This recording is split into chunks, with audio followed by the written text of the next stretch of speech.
tema que consideramos desafiador.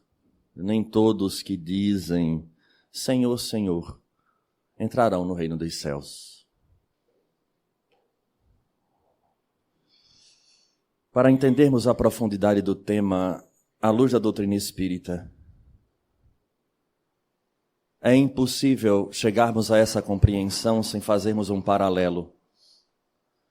Mas um paralelo que venhamos a fazer despido das nossas crenças e dos velhos hábitos que já trazemos conosco, porque de fato nós somos, tanto em termos individuais como em termos sociais, aquilo que nós acreditamos.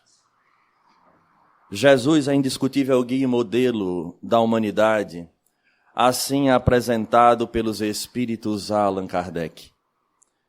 Então, para compreendermos essa ressalva, esse chamado de atenção, é preciso então voltar nesse tempo e entender os contextos que Jesus falava. Na hora em que ele desce à terra, o cenário, apesar de nos separar há mais de 2000 anos, nos convoca a percebermos pontos de comparação que chega a ser impressionante diante da realidade que nós vivemos, nos levando a refletir que se não fosse pela ótica da reencarnação, a sociedade não avançou tanto quanto se esperava. Ele nasce no seio de uma tradição religiosa advinda de Moisés, que recebera do mais alto aquelas leis que norteavam agora um grupo diante de vários outros, que ainda nutriam a sua vinculação religiosa, ainda no pensamento mitológico, diante dos fenômenos e em especial dos desejos que cada um carregava. Criou-se a figura de deuses que exigiam sacrifícios para que os objetivos que à época trazíamos, se é que podemos assim falar, fosse atingido. Esse cenário, então, gerava uma questão muito peculiar, porque todos os demais politeístas e o povo judeu, trazendo a realidade do Deus único, já apresentando normas para serem vivenciadas. Mas como a brutalidade e a ignorância ainda campeava, Moisés necessitou trazer leis civis para que pudesse haver um mínimo de educação entre aqueles, respeitando-se mutuamente. Jesus, então, vem à Terra neste cenário, mas é preciso que entendamos quão impactante seria a sua mensagem, porque agora ele encontrava-se entre dois grandes grupos hegemônicos e que interferiam diretamente na atitude das pessoas que ali conviviam. Vejamos a cultura greco-romana, que tirando a realidade dos judeus, permeava todas as outras sociedades e a própria Jerusalém, apesar da força do judaísmo, recebia visitantes estrangeiros. Roma era uma potência, a Grécia também. E nessa cultura vamos perceber algo que nos impacta. Repito, parece que vivemos a mesma realidade. Os deuses, como já dissemos anteriormente, eram a representação desses nossos desejos. E quando, por curiosidade, mergulhamos nas obras que falam da história antiga deste período, percebemos quão afrontoso era a proposta de Jesus de dizer de maneira enfática que ele não veio destruir a lei, mas cumpri-la, validando as lições de Moisés que eram divinas e propondo àqueles que o escutassem normas que diferiam de forma frontal a coletividade independente dos lados que se encontrassem. Se fossem eles vinculados ao lado judeu, deixava ali explícito que de fato era divino do que era civil.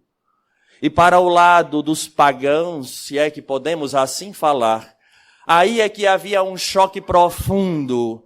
E para que fique claro que nós percebamos como a proposta do Evangelho, ela era afrontosa, vamos relembrar pontos que, eu repito, nos fazem viajar no tempo. E chegamos nos dias de hoje e estamos vendo a mesma cultura greco-romana ganhando uma força incomum e adeptos dos mais diversos, inclusive ditos cristãos, que ou não conhecem o cristianismo na sua profundidade, ou não sabem o dano que essas teses greco-romanas apresentam para o próprio espírito, logo para a coletividade. Crianças que nasciam deformadas tornavam-se um peso para aquele Estado e as famílias, os pais, tinham a autorização do Estado para eliminá-los. Em Roma, afogava-se. A Grécia, por sua vez, executava de outras formas. Mas por que receber aquela criança que era um peso para o instituto da família? Vejamos que, desde cedo, adorava-se a outros deuses com um sacrifício humano. E não foram poucas as vezes que as crianças eram eliminadas por trazerem dificuldades. Qualquer semelhança é mera coincidência, entre aspas. Quando olhamos para países de primeiro mundo, nesse momento em que estamos vivendo, e ao perceber no ventre deformidades ou síndromes, os pais preferem, com a legitimidade do Estado, assassinar no próprio ventre aquele espírito reencarnante, trazendo teses das mais diversas, só não levando em consideração as lições que Jesus trazia à época e que ainda hoje busca sobreviver através das religiões. Não só isso, não para por aí. Outro ponto que nós conseguimos perceber de impacto foram as famosas festas em Roma, do qual todos nós ainda temos resquícios nos dias de hoje, as famosas bacanais, onde apresentava-se nesse período em que vamos entrar agora, meados de dezembro, e eles ali se encontravam numa festa onde não havia limites, porque a priori eram as mulheres que tinham direito, aquelas que serviam ao deus Baco, ao deus do vinho, ao deus da liberdade, ou melhor, da libertinagem e dos excessos. Elas caminhavam pelas ruas de seios de fora, praticavam sexo abertamente à luz do dia, com todos aqueles que quisessem, independente do gênero em que se encontrasse. Mais adiante, Roma, percebendo que gerava situações de violências, manteve-se apenas em alguns momentos do período do próprio ano, e aí alastrou, permitiu que não só as mulheres que voltavam-se a Baco, mas também que os homens e toda a sociedade participasse deste evento, que tornara-se famoso, porque não era só homens e mulheres, mas que também traziam crianças e animais, para que durante uma semana inteira as pessoas vivessem a dissolução, homens vestidos de mulheres, mulheres vestidas de homens, onde não havia limite na realidade do gênero, do qual já veio da própria reencarnação essa ordem, diante das necessidades que todos nós temos como espírito, de viver os valores daquela polaridade ou da polaridade em que nos encontramos nesse estado da atual experiência. Vejamos a comparação, falando aos desejos e aquilo que há de mais forte em nós, que é o instinto. Era este o cenário que chega a Jesus, porque nós olhamos para o cenário dos judeus, falando da lei de forma radical, sem viver a mesma. Mas do outro lado, essa proposta. Como é difícil, então, arregimentar pessoas que queiram despertar para a realidade espiritual. Não à toa, Jesus inicia o seu messianato produzindo um grande choque, quando devolver a vista aos cegos, levantara paralíticos, limpava a pele dos leprosos e, indiscutivelmente, aqueles cansados deste processo do sofrimento, porque a sociedade não atendia a estes porque eram excluídos. Estes então correram para a mensagem libertadora, porque não eram aceitos nestes festivais, nem podiam viver em comum com aqueles da época. Ele então cura, e nesse processo de cura chama a atenção das pessoas. Onde ele se encontrava havia multidões, e é nesse instante em que ele apresenta a síntese das suas lições, do qual outros espíritos maduros, ao longo da história da humanidade, mesmo não vivenciando o cristianismo como religião eleita, mas conseguia reconhecer, tal qual Mahatma Gandhi, do qual todos nós sabemos que falava de maneira clara, dizendo que se todas as obras sagradas da humanidade se perdessem e apenas o Sermão do Monte fosse salvo, nada haveria se perdido. Porque ali é uma cartilha que não pergunta para nós qual a religião ou a nossa crença, mas é uma cartilha de uma conduta que levará o homem ao estágio que ele tanto deseja, porque em todos os períodos da humanidade, até mesmo aqueles que viviam as bacanais ou a Saturnália, que também vivia a mesma realidade, o que queriam no fundo era encontrar o amor e a satisfação, que lamentavelmente essas situações não contemplam, porque esta sede encontra-se na alma. Ele então agora resgata os mandamentos e apresenta àquela comunidade vivenciando na intensidade. E apresenta então essa cartilha em que as pessoas, segundo o relato de Mateus, nos seus 3 capítulos que versam sobre o sermão, as pessoas ficaram impressionadas com o que ele disse. E ali ele começa nas bem-aventuranças. Das bem-aventuranças, ele nos chama a atenção. Vós sois o sal da terra. Vós sois a luz do mundo. E a partir dali ele continua com todas as orientações. Não obstante, sabendo que essa proposta era desafiadora, porque o homem precisa romper com as algemas da sua própria ignorância, vencendo a força dessa coletividade que muitas vezes nos imanta. Ele faz um alerta ao chegar ao final do Sermão da Montanha. E de maneira clara e bastante enfática, ele vem nos dizer exatamente esse chamado de atenção, no qual Allan Kardec, de maneira peculiar, apresenta o Evangelho segundo o Espiritismo. E aí eu até digo que é o capítulo da maioridade, é o capítulo 18. Quando a gente chega na maioridade no Evangelho, no 18, a gente tem condições de fazer uma leitura dessa. Porque ele classifica como sendo muitos os chamados, poucos os escolhidos. E nesse capítulo ele resgata essa passagem do Sermão da Montanha e nos traz de forma bastante clara aqueles que dizem, Senhor, Senhor, não entrarão todos no reino dos céus.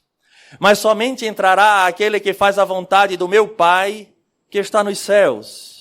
Vários me dirão naquele dia, Senhor, Senhor, não profetizamos em vosso nome? Não expulsamos os demônios em vosso nome? Não fizemos vários milagres? E então eu lhes direi claramente, retirai-vos de mim, vós que fazeis obras de iniquidade. Com o passar do tempo, passado o momento em que Jesus retorna à pátria espiritual, no primeiro momento os apóstolos perderam o prumo, que é natural.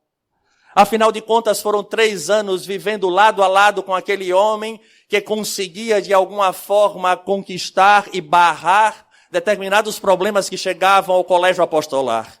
Na medida em que ele parte, ficava o desafio. E os Espíritos relatam que várias vezes Jesus torna para conversar com os apóstolos, para dar a eles a condição moral de vencer o mundo, que agora se apresentava, e então eles amadurecem. E neste processo do amadurecer sofrem profundamente, porque desde lá o cristão passa a ser reconhecido não por sua crença, mas ele era reconhecido pela sua atitude perante aquela sociedade, de um lado pervertida, do outro lado aqueles religiosos tradicionais, inflexíveis na lei, não conseguiam aceitar a figura de um carpinteiro como sendo o Messias que viria libertar. E ele, de fato, veio falar do amor, mas não do amor que é livre, porque não existe amor livre, existe amor que liberta. E que exige de fato o sacrifício e a renúncia.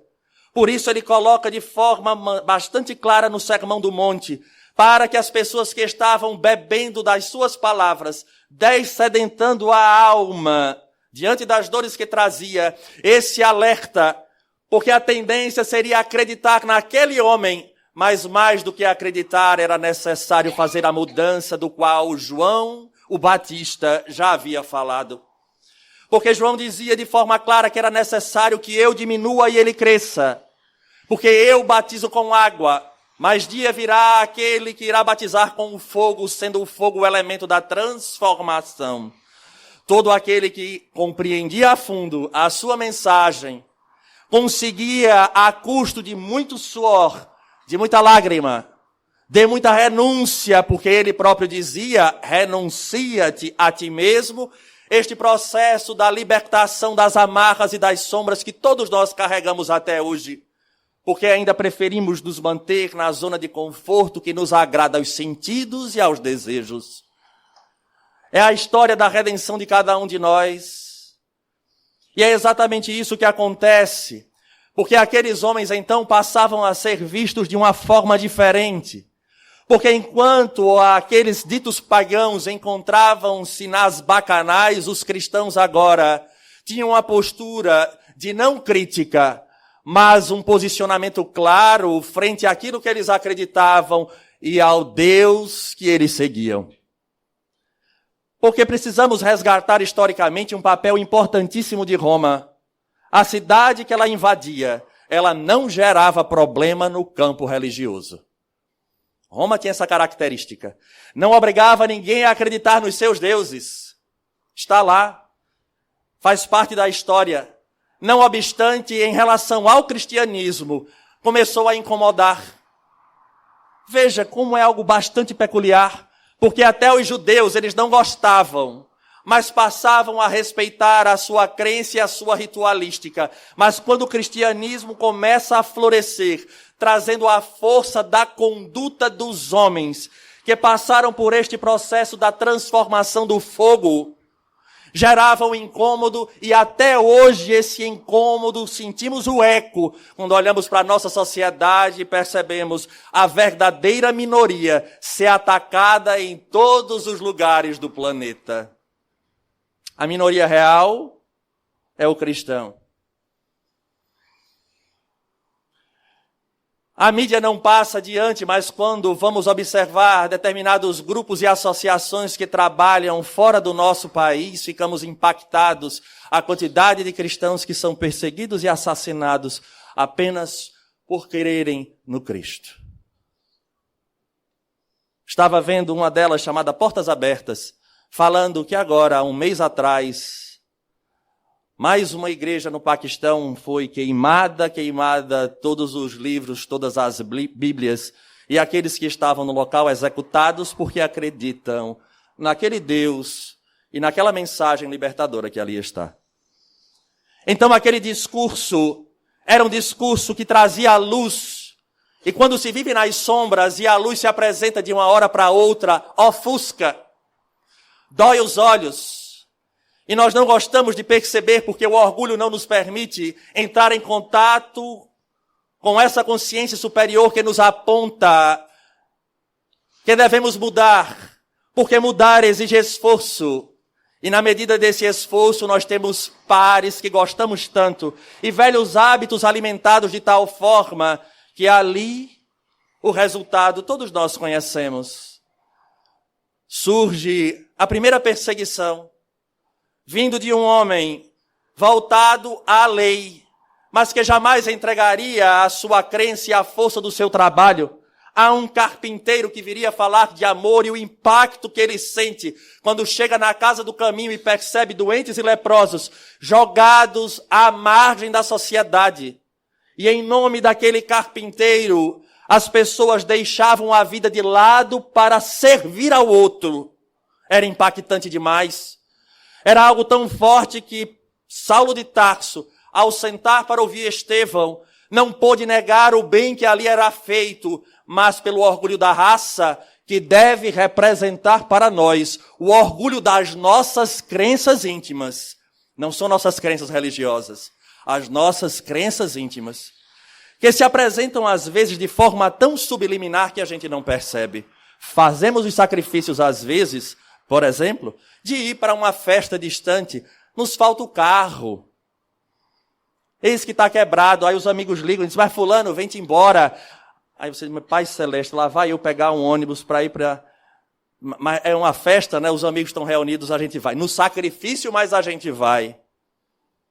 Às vezes, de igual forma, tem uma tarefa para ser executada de uma visita a alguém doente. E aí nós paramos e dizemos, mas rapaz, visitar fulaninho, o carro quebrou. Eu já tenho tanto problema durante a semana, por derradeira, ainda vou visitar alguém com problema. Não. Eu não mereço, eu não estou preparado para isso, não. São essas as nossas crenças. O quanto a gente ainda precisa maturar. Não estamos dizendo que toda vez isso é o fato, mas muitas vezes é. Aquilo que nos impulsiona e que nos dá satisfação, nós fazemos. O que é um dever, nem sempre.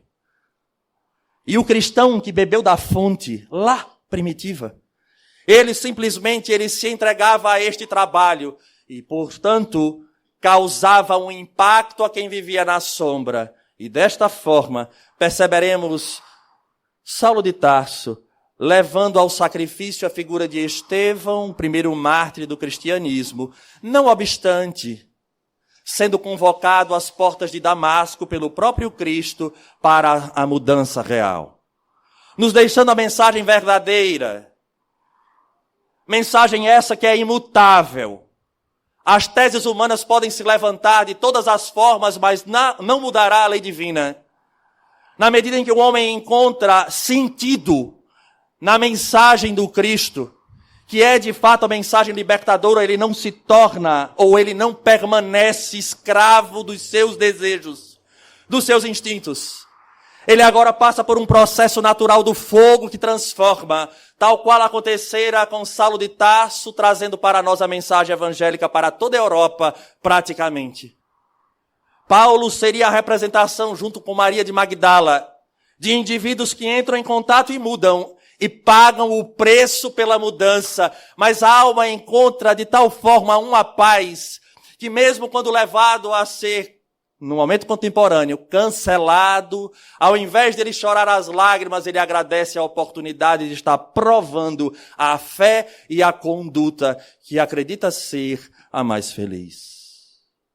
Joana de Cusa, com o seu filho, preso a uma haste sendo queimada, mulher, esse teu Cristo não te ensinou outra coisa a não ser a morrer?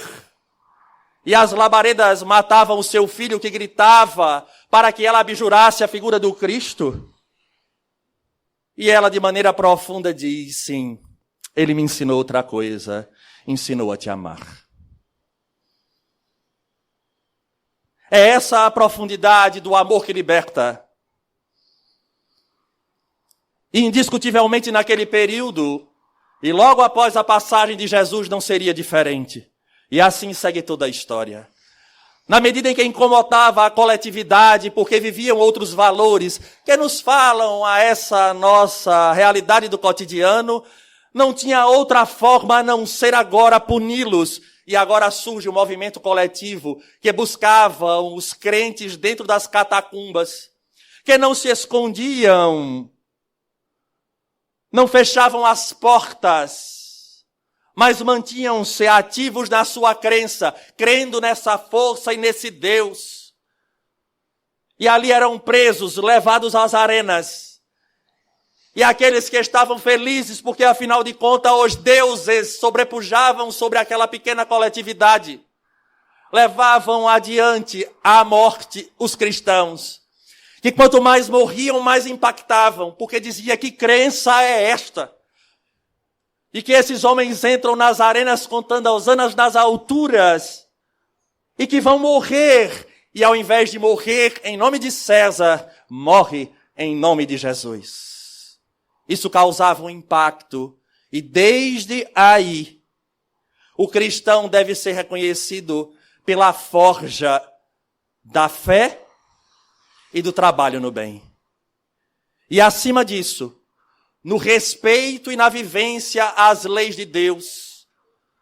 Mas é compreensível perceber que as pressões de todos os lados geravam em muitos de nós a dúvida e a fraqueza. Nos atingia de tal maneira que começávamos a fazer uma mescla entre aquilo que o mundo me convida e aquela crença que eu abraço. E desde então, faz-se um esforço hercúleo, em especial quando chegarmos mais adiante na história, para transformar este Jesus num homem sem ideais, num homem até mesmo fraco, como se o seu discurso fosse resumido apenas a um amor que agora torna-se o rótulo que dá a chancela para a mesma vivência das bacanais. Como se Jesus não falasse de austeridade, de renúncia, de obediência à lei, de abandonar a si próprio e a partir de agora viver uma nova realidade. E indiscutível, quando a ciência a seu turno chega, pós-Revolução Francesa, filha do Iluminismo, trazendo a ideia daquele humanismo secular em que Deus agora era morto e que valia era o homem, era necessário que o Consolador chegasse para poder resgatar as lições, para dar um norte. Porque novamente se voltava para duas grandes realidades, tais quais o período de Jesus. De um lado, as religiões, que mantinham-se às suas tradições, mas que não respondiam às dores humanas. E do outro lado, a ciência materialista, que não acreditava em absolutamente nada, dando ao homem a condição e o norte para que ele devesse aproveitar a vida ao máximo, porque o amanhã não existe. É neste cenário, tal qual o Cristo veio, volta o Consolador, ou melhor, apresenta-se o Consolador conforme ele prometeu. O Espiritismo surge no seio desta sociedade, vil de um lado e incapaz de responder às questões humanas do outro.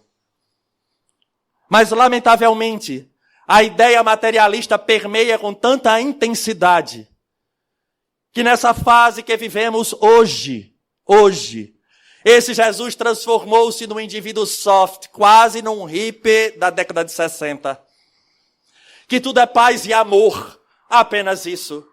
Como se a sua palavra hoje não tivesse valia.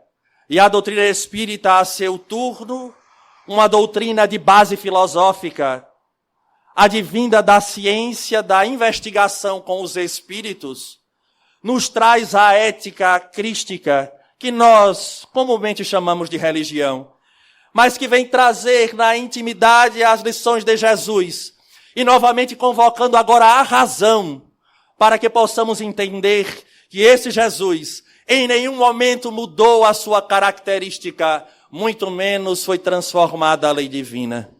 Pelo contrário, agora vivemos mais um grande desafio para aqueles que se dizem cristãos de qualquer denominação. Mais difícil para o espírita. Mas, Alisson, por que você diz que é mais difícil ser cristão espírita? Porque o espiritismo abre a janela do mundo real. Nós conseguimos olhar o panorama do que esses espíritos vêm nos trazendo através das suas experiências. E essas entidades, entre aspas, que aos nossos olhos e ao nosso intelecto estão tão distantes, é a nossa realidade do ontem e será a nossa realidade do amanhã. Porque todos nós voltaremos à pátria espiritual. E a doutrina então traz uma tese, princípios, que agora fazem com que olhemos aquela mensagem do Jesus. Nem todos que dizem Senhor, Senhor entrarão no reino dos céus pelo ângulo da razão. Porque o reino dos céus não é uma estrutura geográfica que nos fala de um local abençoado para vivermos em férias. Iríamos entrar numa situação complexa por demais. Por mais que a gente sonhe numa vida extraordinária de estarmos à beira do mar, quem sabe em Fernando de Noronha ou nas Bahamas, tomando coco, com 3 semanas sem nada para fazer, a gente surtava. Ia procurar alguma coisa. Uma semana ainda vá. Mas quando o negócio passa, a gente percebe que a gente não consegue viver. Imagine a eternidade ouvindo o anjo tocar a harpa. Eu quebrava a harpa, expulsava o anjo para fazer alguma coisa. Eu não sei vocês, mas eu não aguentava. Vamos inventar alguma coisa aqui, porque, né?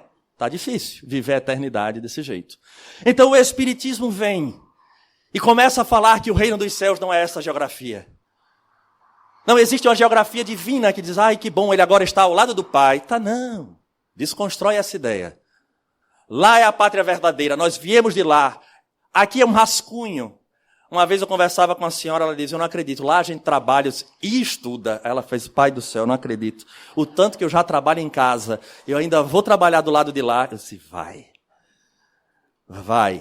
E vai agradecer por ter trabalho. Esse reino dos céus, então, por isso Jesus diz, é para aqueles que fazem a vontade do meu Pai. Por que, Alisson? E por que eles não entrarão no reino dos céus apenas aqueles que dizem Senhor, Senhor? Porque a doutrina espírita vem de maneira peculiar, só ela fala isso. Que a lei divina encontra-se na consciência. Por isso que independente da nossa religião, ser católico, evangélico, muçulmano, porque se há muçulmanos, houve a permissão de Deus, porque Deus é soberanamente justo e bom. Era a necessidade daqueles espíritos passarem por aquela experiência e aquela crença, porque encontram dentro da sua realidade a possibilidade de respeitar a Deus e as suas leis, porque grita na consciência. Então, na medida em que o homem desperta para o mundo espiritual, ele agora ouvirá dentro de si uma voz que dirá se ele está feliz ou infeliz, se o que ele fez foi certo ou errado. Não tem como fugir. Não adianta nós ampararmos as nossas ações e os nossos desejos nas teses que o mundo apresenta, respeitáveis muitas vezes, mas o crivo, a peneira, a lupa, a bússola, como queiram, é aquela do Evangelho, porque fala da lei que rege o universo. Não responderemos pelo que acreditávamos apenas, ou melhor, não teremos as nossas consequências atenuadas apenas pelas crenças que não quisemos conhecer. Porque já que eu conheço isso me é agradável à intimidade, eu prefiro aqui permanecer. Não é essa a realidade. Quando adentramos essa porta e as portas das religiões cristãs e entramos em contato com o Evangelho fala dessa lei. E a consciência então encontra o roteiro. Só que agora lança-se o desafio de ser diferente, passar por este fogo transformador. E aí na espiritualidade, todos nós que estamos aqui presentes, todos nós, sem exceção, ao percebermos e entrar em contato com a consciência, vimos que nos equivocamos. Utilizamos mal o nosso livre-arbítrio. Elegemos novamente as bacanais, guardadas as proporções, ao invés da renúncia e da vivência crística das leis divinas. E já estagiamos em religiões cristãs por muitas existências, mas na hora do enfrentamento da sombra, novamente voltamos para aquilo que nos é agradável. Lembrando dessa lição, deste cenário, avancei nesse raciocínio e, ao contrário do que buscam levar adiante, eu venho provar que o que estão dizendo por aí é totalmente inverídico. Como não há uma casta organizada na doutrina espírita, porque o nosso único guia e modelo é Jesus. Como não há padres, não há diáconos, não há figuras respeitáveis neste sentido hierárquico, as pessoas começam a trazer enxertos e interpretações diversas para o Espiritismo, buscando juntá-la a teses, repito, materialistas, que o mundo aprova, tal qual naquele período. E nós esquecemos que ser espírita é algo mais grave do que ser cristão apenas. Somos cristãos espíritas. Lembra que eu disse que é mais difícil ser espírita? Por causa disso. Mas por que, Alisson? Porque a gente esquece da dureza dessas leis. Nós trouxemos um exemplo de um espírito muito conhecido de todos nós. Vamos pedir licença para trazer um diálogo dele com outro espírito para vermos quão complexo é. E para não fugir das palavras de Jesus no Sermão do Monte, Jesus fala do adultério. Ele diz que não se deve, baseado na lei de Moisés, adulterar. Eu acho que todos nós estamos lembrados disso. Vejam quão complexo é ser cristão. Quando ele fala isso no Sermão do Monte, fica aí o convite, capítulo 5, 6 e 7 de Mateus. Eu sempre faço esse convite às nossas palestras. Ele diz assim: Moisés diz que está proibido adulterar. Eu, porém, vos digo que se olhares para uma mulher e desejares, já estarás adulterando. É mais fácil ou mais difícil? Porque Moisés dizia que o proibido era adulterar. Jesus diz: em verdade vos digo que se você olhar e desejar, você já está adulterando. Aí a doutrina espírita veio a seu turno e faz melhor. Nos fala da realidade de muitos espíritos que chegam lá. E nos impacta, porque hoje não é um discurso que é gostoso aos ouvidos. O discurso gostoso aos ouvidos é aquele que diz assim: você pode, Deus te ama, vai em frente. O importante é amar. É amar. Neste sentido de amar a Deus e ao próximo como se ama a si. E o indivíduo que ama a si, ele cumpre a lei. Porque só ele arcará com as consequências. E assim acontece um diálogo muito peculiar entre André Luiz, o espírito, com um enfermeiro chamado Lísias, nessa obra que já virou filme, chamado Nosso Lar. E ele diz assim, Lísias a André: reconhecendo o acanhamento da confissão reticência, apressou-se a me consolar. Na turma de 80 enfermos a que devo assistência diária, 57 se encontram nas suas condições. André foi tido como um suicida. E talvez ignore que existem por aqui os mutilados. Já pensou nisso? Sabe que o homem imprevidente que gastou os olhos do mal, aqui comparece de órbitas vazias. Que o malfeitor, interessado em utilizar o dom da locomoção fácil nos atos criminosos, experimenta a desolação da paralisia, quando não é recolhido absolutamente sem pernas. Que os pobres obsidiados nas aberrações sexuais costumam chegar aqui em extrema loucura. Vejam o cenário espiritual de todos nós quando fugimos a essa lei. E ele diz: recordemos o antigo ensinamento que se refere a muitos chamados e poucos os escolhidos. As religiões do planeta convocam as criaturas ao banquete celestial. Mas onde os que atendem ao chamado? Gasta-se as possibilidades nos desvios do bem. Agrava-se o capricho de cada um. Elimina-se o corpo físico a golpes de reflexão. Resultado: milhares de criaturas retiram-se diariamente da esfera da carne em doloroso estado de incompreensão.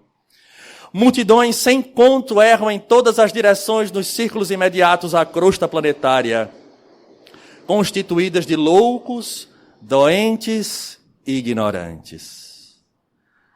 Diante deste cenário de indivíduos sem os olhos, sem as pernas, paralíticos, enlouquecidos, onde o reino dos céus? Agora passa a fazer sentido quando Jesus nos chama a atenção. Nem todos aqueles que dizem Senhor, Senhor, entrarão no reino dos céus. Porque se torna impossível, diante desta consciência que está as leis divinas nos permitir viver novamente aquilo que acreditávamos ser o melhor. Diante desta loucura, impregnamos o nosso corpo espiritual, chamado perispírito ou corpo sutil, de situações que nos levarão novamente ao palco terreno para expurgar as nossas dores. Daí doenças, síndromes, velhas tendências que nós trazemos, que estamos sendo convocados a entender que esta dor não é punitiva, nem é o impedimento para atingir esse reino. Pelo contrário, é a ponte que nos levará a ter a consciência em paz frente aos equívocos e às escolhas que passaram. E para não dizer que é um ponto de vista, Lísias, esse enfermeiro, diz a André, a causa dos seus males persistirá em si mesmo, até que se desfaça dos germens de perversão da saúde divina, que agregou ao seu corpo sutil, ao perispírito, pelo descuido moral e pelo desejo de gozar mais que os outros. A carne terrestre, onde abusamos, é também o campo bendito onde conseguimos realizar frutuosos labores de cura radical, quando permanecemos atentos ao dever justo. Ser espírita é muito bom. Tem certeza? Eu me pergunto. De vez em quando eu penso, rapaz, onde é que eu me meti? Podia ter feito, uma outra coisa que não nos esclarecesse e nos trouxesse a realidade, que a gente ia viver um mundo tranquilo. Não obstante, chegamos à casa espírita porque os nossos mentores já perceberam que é chegado o nosso tempo. E aí o grande problema. Por que, Alisson? Porque o Evangelho segundo o Espiritismo, esse Espiritismo que as pessoas querem dizer que é tudo legal, nesse capítulo da maturidade, no capítulo 18, ele nos convoca a algumas reflexões. Que aí você diz, não é possível? Não podia ser uma coisinha mais leve? Não. Porque ele complementa. Olha o que ele diz. Qual é o nosso desafio verdadeiro? Vamos ver. Eita, caiu. Lady Murphy, né? Vocês conhecem, não? Mas eu acho. Com jeitinho eu acho. Rapaz. Agora. Verdadeiros adeptos do Espiritismo. Sois os eleitos de Deus. Eu confesso aos senhores que quando eu li essa frase, eu digo, eu acho que ele não entende, nem ele entendeu o Espiritismo direito. Porque sois os eleitos de Deus, passar pela porta estreita, lutar, renunciar, abnegar, resignar-se, mudar, queimar, com o fogo da transformação, tem alguma coisa errada, mas ele falou. Aí eu passo a acreditar, né? O Espírito Erasto. Aí ele diz, sois os eleitos de Deus, e de pregai a palavra divina. A hora é chegada em que deveis sacrificar a sua propagação, os vossos hábitos, os vossos trabalhos, as vossas ocupações fúteis. E de pregai. Tem mais. Mas desde já observem que ele coloca agora para que a gente entenda que toda essa ferramenta que nós utilizamos do cotidiano faz-se necessário nós superarmos. Não é nos entregarmos à mendicância. Não é isso que ele fala. A doutrina espírita, no seu aspecto filosófico, só está pedindo, única e exclusivamente, que aqueles mesmos exemplos dos cristãos primitivos de outrora agora possam voltar através de cada um de nós. Estando na sociedade, mas sendo do Cristo, na sua postura de não investir e nem divulgar teses que não compactuam com essa lei divina. É isso que ele está dizendo. Sacrificai os vossos trabalhos, porque às vezes nós assumimos posições no trabalho para agradar a outrem, ou a teses porque os amigos acreditam, quando na verdade deveríamos nos entregar em holocausto de forma inteligente, para não sermos trucidados, para que a gente dure um pouquinho exemplificando. E na medida em que todo mundo se entrega às bacanais, a nossa atitude chama a atenção e diz, mas por que você não faz? Todo mundo faz, isso é a coisa mais normal. Mas eu elegi para mim algo diferente. Eu não preciso criticar a outrem, mas eu preciso ser firme naquilo que eu acredito. Porque a nossa crença fala da nossa realidade. E a nossa vivência fala da nossa crença. A nossa vivência fala da nossa crença. O cristão, na história inteira, fez isso. E agora somos convocados a fazer diferente. Mas, como eu disse, não para aí. E ele continua. Os espíritos do alto estão convosco. Certamente, olha a situação. Falareis a pessoas que não quererão escutar a voz de Deus. Porque essa voz as chama sem cessar a abnegação. A nossa sociedade gosta de abnegação? Gosta de renúncia? Gosta de não viver determinados prazeres? Não. Então ele já avisava. A voz chama sem cessar a abnegação. Pregareis o desinteresse aos avaros, a abstinência aos dissolutos, a mansuetude aos tiranos domésticos e aos déspotas. É preciso regar com os vossos suores o terreno que deveis semear, porque ele não frutificará e não produzirá, senão sob os esforços reiterados da enxada e da charrua evangélica. Ide e pregai. Confesso que agora, numa questão muito pessoal, eu não consigo estudar a doutrina espírita e não ver a gravidade da sua mensagem para cada um de nós que chega ou que já chegou a esta casa trazendo dores e questionamentos. Essas dores, segundo os Espíritos falam, não são poucas aquelas que os mentores produzem. Para que possamos, diante do desespero que nos acomete, vencermos o marasmo moral a qual somos entregues. E passarmos a conhecer a mensagem deste Jesus, que não vem para brincar, entregou-se em holocausto. Cuja marca do cristão, ao longo de toda a história, foi uma cruz. E que ele representa para cada um carregar a própria e segui-lo. Daí o desafio que nós temos. Somos convocados. Espíritas, está aqui. Se o mundo se encontra hoje num processo de transição, o mundo será aquilo que dele nós fizermos. E aí o chamado de atenção para as famílias aqui presentes. O problema não se encontra no topo. Porque nós gostamos de encontrar culpados para tudo. Olhamos para as escolas, para as universidades repletos de indivíduos trazendo teses inúmeras, menos a tese cristã.